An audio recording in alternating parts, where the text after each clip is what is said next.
नमस्कार शिक्षक साथियों, स्वागत है आपका एक नए वीडियो में। इसमें हम देखेंगे कि एसईएस में जो एफआई है उसमें हम कैसे छात्रों सेक्शन का निर्धारण करेंगे।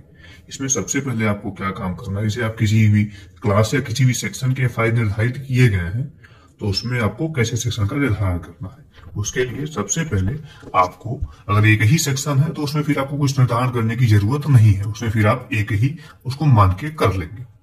लेकिन अगर एक से ज्यादा सेक्शन है तो उसके लिए क्या प्रक्रिया है उसको हम देखेंगे।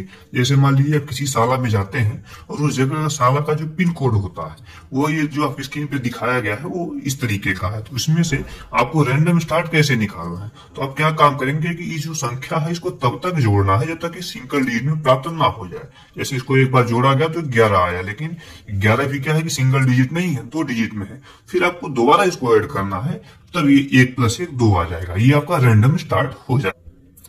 अब हम देखते हैं साथियों कि सेक्शन का निर्धारण कैसे करेंगे रैंडम नंबर की सहायता से। इसमें से आपको दिखाया गया है डायग्राम में। तो आप देखते हैं, अगर मान लीजिए आपका सेक्शन 3 है और रैंडम नंबर 2 है, तो जो आपका रैंडम नंबर है उतनी बार आपको जंप करना है, एक मतलब स्टेप करना है। जैसे सेक्शन ए से आप एक बार जंप करेंगे तो सेक्शन बी पे आएंगे, और सेक्शन बी से आप एक बार और जंप करेंगे तो सेक्शन सी पे आएंगे। आपने 2 बार जंप क्यों किया? क्योंकि आपका जो रैंडम नंबर है वो 2 आया है। फिर आपका जो 2 आपस में जंप कर दिया तो जहां आपका स्टेप पूरा हो गया वो आपका सेक्शन हो जाना है। तो इसमें जो सेक्शन आपका चयनित होगा वो सेक्शन सी हो। चलिए दोबारा देखते हैं। अगर मान लीजिए सेक्शन 2 है और रैंडम नंबर भी 2 आता है तो आपको 2 बार जो है तो जंप करना है। तो आप सेक्शन ए से सेक्शन बी में जाएंगे तो एक बार जंप हो गया, पुनः आपको लौट के सेक्शन बी से सेक्शन ए पे आ जाना है, और सेक्शन ए पे आपका जो स्टेप पूर्ण होता है तो वो आपका सेक्शन ए माना जाए। चलिए देखते हैं, अगर सेक्शन 3 है और रैंडम नंबर 9 है तो इस स्थिति में आपको क्या काम करना है। तो उस स्थिति में भी आपको 9 बार जंप करना है, लेकिन उसका प्रक्रिया थोड़ी अलग होगी। इसमें पहले आपको सेक्शन ए से सेक्शन बी पे जाना है, फिर सेक्शन बी पे सेक्शन सी पे जाना है। यहाँ आपका 2 स्टेप पूरा हो गया है। इसके बाद आपको सेक्शन सी में नहीं आना है, सेक्शन बी पे नहीं आना है, सेक्शन सी से फिर आपको सेक्शन ए पे आ जाना है। ऐसा आपको तब तक करना है जब तक रैंडम नंबर आपका पूरा नहीं हो जाता। यहाँ आप देख रहे हैं लास्ट में जो है नंबर आपका जो स्टेप है वो सेक्शन ए पे खत्म होता है, वही आपको चयन कर ले।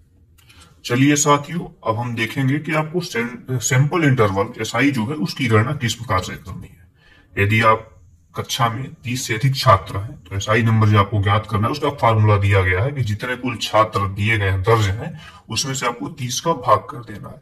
यदि दर्ज संख्या 58 है, जैसा कि इसमें दिखा रहा है उदाहरण नंबर 1 में, और सैंपल 30 छात्रों का है तो आपको 58/30 कर देना है, जो वैल्यू लगभग 1.93 आ रही है। इसको लगभग आपको 2 मान लेना है, जो नजदीकी उसका नंबर रहना है। यदि दर्ज संख्या 44 है दूसरे उदाहरण में और सैंपल 30 छात्रों का है तो 44/30 करेंगे तो 1.46 आना है। इसको भी आपको लगभग 1 मान लेना है।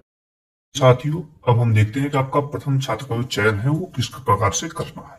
तो ये जो आपकी स्क्रीन पे दिखाया गया है तो इसमें आप देखेंगे कि स्टूडेंट 2 के सामने जो है तो दूसरा छात्र लिया गया है, ये 2 नंबर डाला गया। आप इसमें से पूछेंगे कि सर आपने स्टूडेंट 1 ही क्यों नहीं लिया। तो साथियों, जो आपने पिन कोड ऐड किया था तो उसमें जो आपका पिन कोड का जो रैंडम स्टैंड जो आ रहा था 1 2 3 कुछ भी आ सकता है, वहां से आपको स्टूडेंट की गणना का शुरू करना है। जैसे मान लीजिए आपका स्टूडेंट, आपका रैंडम स्टार्ट 1 आता है तो आपको पहला स्टूडेंट लेना है, 2 आता है तो दूसरा लेंगे। ठीक है, इसी प्रकार से आपने एसआई की गणना की थी। उदाहरण नंबर 1 में आपने एसआई गणना 2 की, उदाहरण नंबर 2 में आपने 1 की थी।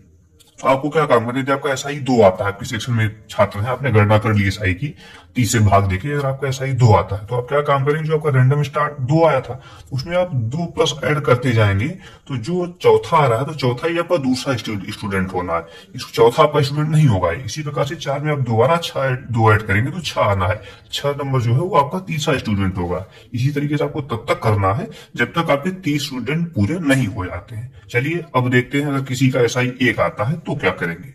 उसमें जो पहले छात्र का सिलेक्शन करना है वो आपको बता दिया गया है कि जो आपका रैंडम स्टार्ट पिन कोड जोड़ने के बाद आया है आपका 1 2 कुछ भी आ सकता है, तो जो आपका आना है उसको आपको प्रथम छात्र मानना है। उसके बाद आपको प्रथम छात्र में से जो आपका एसआई आएगा, जैसे एसआई 1 आया तो 2 में से 1 जोड़ते जाएंगे, जो तीसरा प्राप्त होगा, जो तीसरा होगा वो आपका दूसरा स्टूडेंट होगा। फिर आपको 3 में 1 और जोड़ देना है तो 4 आ रहा है, तो चौथा जो होगा वो आपका तीसरा स्टूडेंट होगा। ऐसा आपको तब तक करना है जब तक कि पूरे 30 छात्र आपको प्राप्त नहीं हो जाते। साथियों, ये थी सेक्शन चयन और स्टूडेंट चयन संबंधी वीडियो। आशा करते हैं आपको वीडियो पसंद आई होगी।